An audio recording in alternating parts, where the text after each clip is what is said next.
بسم اللہ الرحمن الرحیم۔ میرے عزیز ہم وطنوں، آج کا موضوع آیا صوفیہ میوزیم کے حوالے سے ہے، جو کہ ترکی استنبول میں واقع ہے۔ اس موضوع کے اوپر میں نے آج سوچا کیوں نہ بات کی جائے، کیونکہ ساری دنیا کے اندر اس پہ بڑی بحث ہو رہی ہے کہ آخر یہ میوزیم، تاریخی میوزیم آیا صوفیہ ایک مسلمانوں کی مسجد کے حوالے سے تبدیل کر دی گئی ہے، لہذا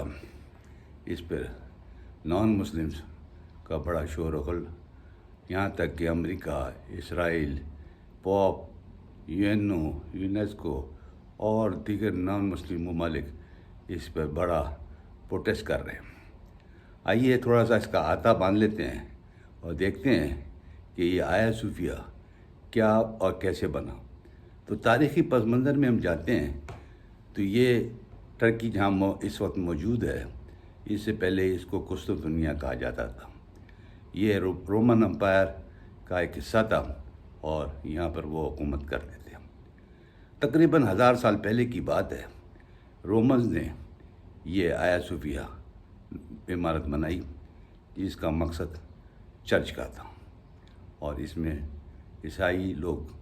عبادت کرتے تھے۔ وقت گزرتا گیا اور پھر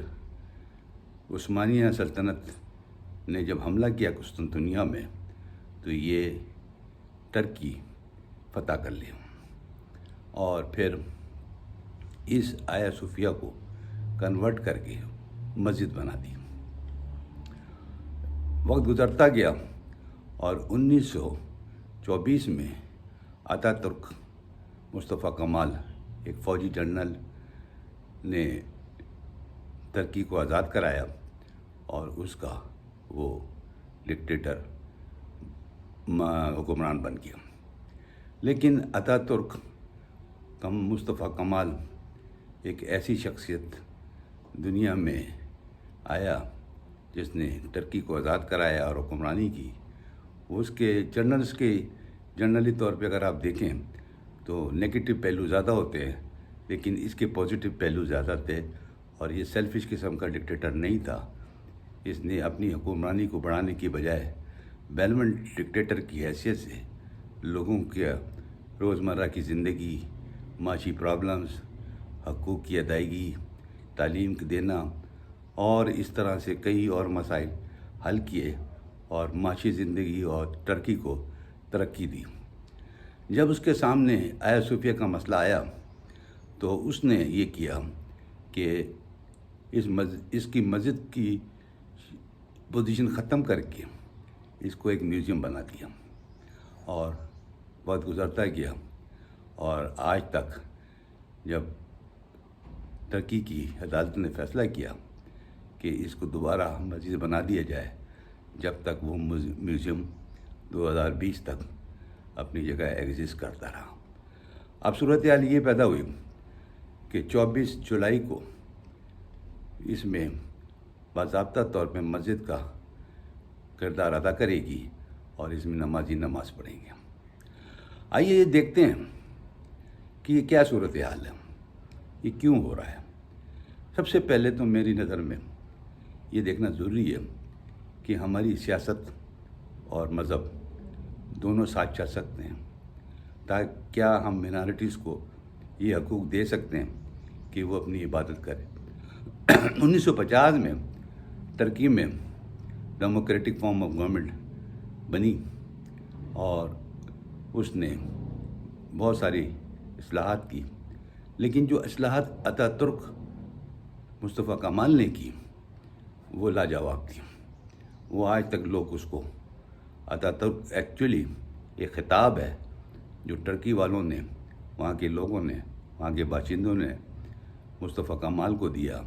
یعنی ترکی کا باپ۔ یہ ایک بہت بڑا خطاب تھا اور آج تک اس کو آتا ترک مصطفیٰ کمال کے حوالے سے یاد کیا جاتا ہے۔ لیکن اب یہ دیکھنا ہوگا کہ سیاست کیا اکیلی نہیں چل سکتی، کیا مذہب کا ایکسپلائٹیشن ہونا ضروری ہے۔ اسی وجہ سے دنیا کے نقشے پہ آپ دیکھیں، مسجد اقصیٰ کا واقعہ آپ کے سامنے ہے کس طرح سے اسرائیل نے مسلمانوں کے لیے عذاب کیا ہوا ہے، اسی طرح سے اگر ہم انڈیا میں دیکھیں تو بابری مسجد کے ساتھ کیا ہوا کہ وہاں رام مندر بنے گا، اور اب حال ہی میں تازہ واقعہ آیا صوفیہ کا ہے جس میں مسجد کا بنانے کا حکم دے دیا گیا عدالت کی طرف سے۔ اب کچھ بھی صورتحال ہو، ہم اگر مسلمان ہیں اور مسجد کے تصور کو سمجھتے ہیں تو ہمارے سامنے سب سے بڑی مسجد نبوی ہے جو مدینہ میں واقع ہے، اور ہمارے نبی پاک حضور مصطفیٰ صلی اللہ علیہ وسلم کی مسجد ہے، جو کہ دنیا میں اس سے بڑی مسجد ہو ہی نہیں سکتی، اور جتنی بھی مسجدیں ہیں وہ اس کی شاخیں ہیں، اسی سے وہ فیضیاب ہوتی ہیں اور اسی سے وہ ساری دنیا میں بنائی گئی۔ لہذا اگر کوئی عظیم عالیشان نمبر 1 مسجد ہے تو میرے نبی کی ہے۔ اب آگے دیکھتے ہیں کہ کیا اسلام اور شریعت اس طرح کے عمل کی اجازت دیتا ہے۔ تو میں نے بڑے اچھے عالموں سے پوچھا تو انہوں نے بتایا کہ ایسی کوئی مثال نہیں ملتی اسلام اور شریعہ میں یہاں پر یہ صورتحال ہو۔ لہذا اس کے جواب تلاش کرنے کے لیے میں آپ پہ چھوڑتا ہوں، آپ بھی غور فرمائیے اور دیکھیے کہ اس کی صورتحال کیا ہے۔ لیکن میں دنیاوی بات کرتا ہوں۔ دنیا میں جتنے بھی قانون بنتے ہیں وہ اچھے بھی ہوتے ہیں اور برے بھی ہوتے ہیں۔ اچھے اس لیے ہوتے ہیں کہ اگر عوام اور دنیا کے لوگوں کو اس سے کوئی فیض ملتا ہے، اس سے کوئی بہتری کی طرف جاتا ہے تو اس قانون کو ہمیشہ اچھا کہا جاتا ہے اور عدالتیں ان کے اوپر فیصلہ کرتی ہیں۔ لیکن اگر کوئی قانون لوگوں کے خلاف ہو، لوگوں کی مرضی کے مطابق نہ ہو، لوگوں کو تکلیف دینے کے لیے ہو اور ان کے ساتھ زیادتی ہو، تو اس قانون کو کسی صورت سے بھی اچھا نہیں کہا جا سکتا۔ لہذا اس طرح کے جو واقعات ہیں ہو رہے ہیں اور قیامت تک میں سمجھتا ہوں ہوتے رہیں گے، کیونکہ ہماری دنیا کے نقشے میں جتنے بھی سیاستدان ہیں وہ سب کے سب عوام کو ایکسپلائٹ کرتے ہیں، وہ ان کے جذبات سے کھیلتے ہیں، اور جذبات کے کھیلنے کا صرف واحد طریقہ یہ ہے کہ ان کی امنگوں کے مطابق بات کی جائے۔ اگر کسی جگہ پر لوگ یہ چاہتے ہیں کہ مذہبی نقطہ نظر سے یہ ہونا چاہیے یا یہ نہیں ہونا چاہیے، اسی کو وہ سیاست میں ملا لیتے ہیں اور اس پہ عمل درآمد کرتے ہیں۔ لہذا سیاسی فیصلے کسی بھی مذہب کو بدنام بھی کر سکتے ہیں اور اچھا بھی کر سکتے ہیں۔ ہم لوگوں کی مختلف دلائل ہیں اس کے اوپر کہ آیا صوفیہ کو مسجد بننا چاہیے تھا یا نہیں۔ اگر ہم یہ دیکھتے ہیں تو جو ترکی کی عدالت ہے جس نے فیصلہ کیا کہ اس کو مسجد بنا دیا جائے، تو اس نے میوزیم کی پوزیشن رکھ کے سامنے بات کی، یعنی اس کی اصل کنڈیشن میں اگر ہم لایا جائے تو سوال یہ پیدا ہوتا ہے کہ جب عثمانیہ سلطنت کے اندر اس کو مسجد کنورٹ کیا گیا تو اس سے پہلے اس کی کیا صورتحال تھی جب یہ وجود میں آئی؟ تو اس وقت جو وجود میں آئی تو اس وقت اس کی صورتحال چرچ کی تھی، اس کے بعد یہ مسجد بنی، مسجد کے بعد جب فتنہ بڑھا تو بھی اس کو میوزیم بنا دیا گیا، اور آج اس کو دوبارہ مسجد کی شکل میں حکم دے دیا گیا کہ تبدیل کر دیا جائے۔ میرے عزیز ہم وطنوں، بات اتنی سادہ نہیں ہے جتنی ہم سمجھ رہے ہیں۔ ہم جذبات سے ہٹ کے بات کریں۔ ہمارا مذہب اسلام اور شریعہ اس کی اجازت نہیں دیتا کہ ہم کسی کے بھی مذہب کی عبادت گاہوں کو کنورٹ کر دیں اور مسجدیں بنا دیں۔ یہ کوئی ایسی مثال میرے سامنے نہیں ہے، اگر ہو تو آپ اپنے کمنٹس میں مجھے ضرور بتائیں۔ آگے چلتے ہیں تو ہم دیکھتے ہیں کیا سیاستدان مذہب کا استعمال کرتے ہیں، تو پتہ چلتا ہے یس، ہمارے سارے سیاستدان جو بھی جس مذہب کا بھی ہے وہ اپنے ووٹ حاصل کرنے کے لیے، اپنی حکمرانی کو طول دینے کے لیے اس طرح کے حربے استعمال کرتے ہیں کہ لوگوں کی جذبات سے کھیلا جائے۔ اس وقت مسلمانوں کی تعداد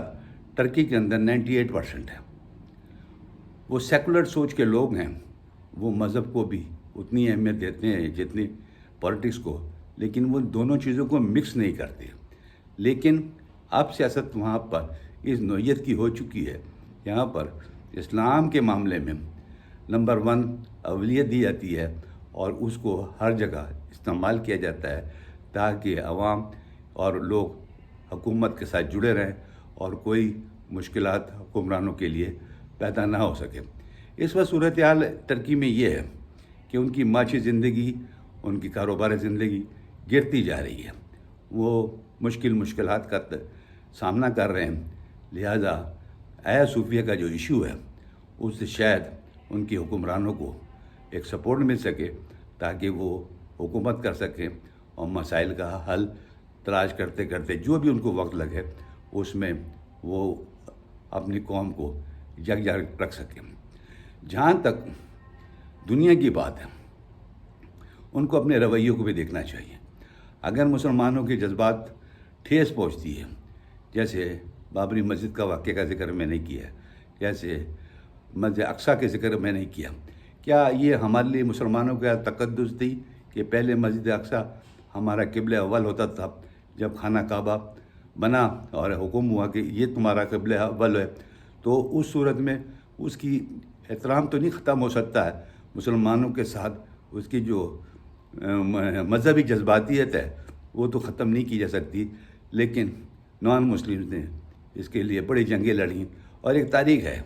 یہ آج کی بات نہیں ہے،